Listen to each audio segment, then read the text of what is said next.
तो एशेज का तीसरा टेस्ट चल रहा है और तीसरा दिन ख़त्म हो चुका है और ऑस्ट्रेलिया इस वक्त बहुत ज़बरदस्त पोजीशन में है। कल जिस तरह हम बात कर रहे थे कि इंग्लैंड जितना खींच सकता है, जितना करीब जा सकता है टोटल के, उसको जाना चाहिए। किसी हद तक आई थिंक मैं कहूँगा बेहतर ही परफॉर्म किया है। बेन स्टोक्स ने 83 रन बनाए और आर्चर ने 50 कर लिया अपना, तो इसकी बदौलत ये 286 तक पहुंच गए।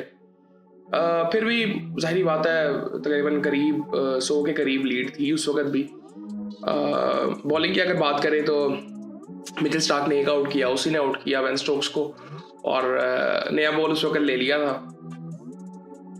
पैट कमिंस ने 17 ओवरों में 69 रन दिए, 3 आउट उसने किए, 3 आउट स्कॉट बॉलैंड ने किए, नेथन लाइन ने 2 आउट किए 70 रन दे के 20 ओवरों में। एक आउट किया ग्रीन ने, और ग्रीन ने बैटिंग क्या की है, ये अभी रिसेंटली आईपीएल में सबसे महंगा बिका है।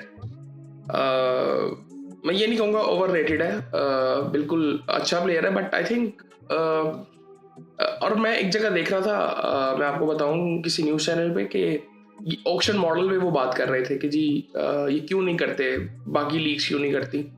पीएसएल की स्पेसिफिकली बात कर रहे थे कि वो क्यों नहीं करता।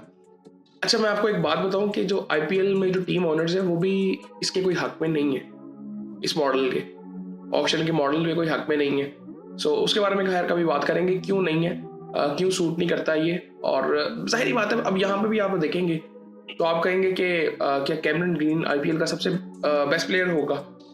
नो।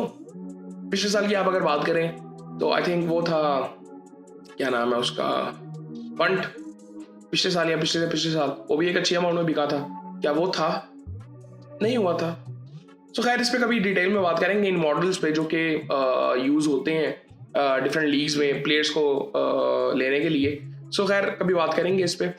अभी फिलहाल अगर एशिज को तीसरे टेस्ट पे देखें, बहुत बुरी हालत है इंग्लैंड की, और ऑस्ट्रेलिया बैटिंग के लिए आया और ट्रेविस हेड इस वक्त 142 नॉट आउट पे खड़ा हुआ है। जेक वेदरल जल्दी आउट हो गया था, मार्नस ने 13 रन बनाए, 40 रन उस्मान ख्वाजा ने बनाए, ख्वाजा ने भी 23 रन बनाए 79 के स्ट्राइक रेट से। कैमरन ग्रीन 7 रन बना के आउट हुआ। फिर एलेक्स कैरी आया, वो भी इस वक्त 52 पे खड़ा हुआ है, नॉट आउट।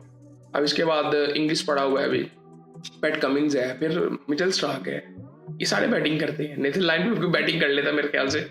सो खैर ये सूरत हाल है जी। और इस वक्त जो लीड है ऑस्ट्रेलिया के पास वो 356 की लीड है इस वक्त। सो आई थिंक यहाँ पे चांस पे नजर नहीं आ रहा इंग्लैंड का। मे बी बचा सकते हैं टेस्ट मैच। मुझे लगता है कल आई थिंक ऑस्ट्रेलिया कोशिश करेगी कि कल जल्दी से बैटिंग करे, और मेरे ख्याल से वो 1.5 सेशन खेलने की कोशिश करेंगे, 1 या 1.5 सेशन के 500 के करीब पहुंचा जाए। और वो पहुंच जाएंगे, जिस तरह से वो खेल रहे हैं वो पहुंच जाएंगे। 500 जिस तरह से क्रॉस किया उसके बाद ही इनको बैटिंग देंगे और फिर पकड़ लेंगे। लेकिन इंग्लैंड के पास चांस है कि एटलीस्ट ना ये तीसरा टेस्ट है तो एटलीस्ट बचाए इसको। वो आई थिंक जीत होगी इनके लिए। ये नहीं मैं कहूँगा कि जीतना नामुमकिन है, जीत तो सकते हैं बट परफॉर्म करना पड़ेगा ना। इतनी लंबी बैटिंग लाइनअप है तो परफॉर्म कौन कर रहा है? नीचे से आके 10वें नंबर पे आर्चर परफॉर्म कर रहा है। सो खैर ये सूरत हाल है जी। इंग्लैंड की बॉलिंग की अगर दूसरी इनिंग में बात करें सो 2 आउट किए हैं जी जॉश टंग ने, 1 आउट किया है विल जैक्स और ब्राइडन कार्स ने। आर्चर ने अभी तक कोई आउट नहीं किया 10 ओवरों में 15 रन देके। शुक्र है ये रन्स अभी फिलहाल कम दे रहा है यहाँ, ये आई थिंक इसको पिच शूट कर रही है थोड़ी सी, और यहाँ पे ना सीम हो रहा है बॉल। सो आई थिंक ये बड़ा इंटरेस्टिंग है। ये थोड़ी सी डिफरेंट पिच है बाकियों से, मतलब बाकी जगहों पे लग रहा था कि बैटिंग इससे आसान लग रही थी, यहाँ पे भी बैटिंग बहुत आसान लग रही है, लेकिन फास्ट बॉलर्स को जिस तरह से नया बॉल मिला एकदम बॉल मुझे थोड़ी सी डिफरेंट लगी है ये पिच। सो खैर ये इस वक्त सूरत हाल है जी ऑस्ट्रेलिया की, और बहुत ज़बरदस्त कंडीशंस में है। और अगर ये जीत गया तो फिर सीरीज जीत जाएगा, फिर आने वाले 2 टेस्ट है उनकी तो खैर कोशिश होगी। जो इनका माइंडसेट है, बेसिकली माइंडसेट का मसला है, बेसिकली जो इनका माइंडसेट है ये 5-0 से हराने की पूरी कोशिश करेंगे। सो ये थी जी एशेज का तीसरा टेस्ट का तीसरा दिन।